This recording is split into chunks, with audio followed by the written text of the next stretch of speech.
اقول الشيخ. مش وقتك يا مهاوش، خلي احنا نفرح بحابس والانتصار اللي حققه. بجد فاقعتني يا حابس. الله يبارك فيك. ان شاء الله من اليوم انت شويري وذراعي اليمين. ننسى الخلافة اللي كانت بيننا يا حابس. الله المستعان. ترى أنت يا شيخ أنا وتاج على رؤوسنا وعهد علي أبقى قريب منك وراسي ذا في ذلك يا شيخ. كف يا حابس. كفوك الطيب. أقول يا شيخ شاهين، قول. أنا قبضت على قطاع الطرق ونفذت أمرك، والحين ترى وراهم عصابة ولد الضبع ما يسكت بعد اللي صار. والله ما يقدر يفعل حاجة طول ما أنت موجود. راسي فداك وفدا الديرة يا شيخ، لازم نحرص لأجل ما يتعدى واحد من الديرة.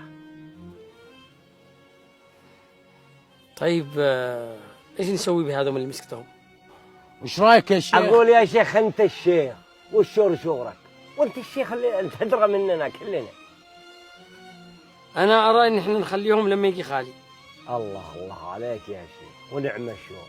أشهد لله يا شيخ صق ما أخطأ. حين حطك هنا وخلك الشيخ إنه في مكانه. إيه ما غير إنك تخبر متعب إنه يحرص عليهم وخلي عينه عليهم. الحذر وايب.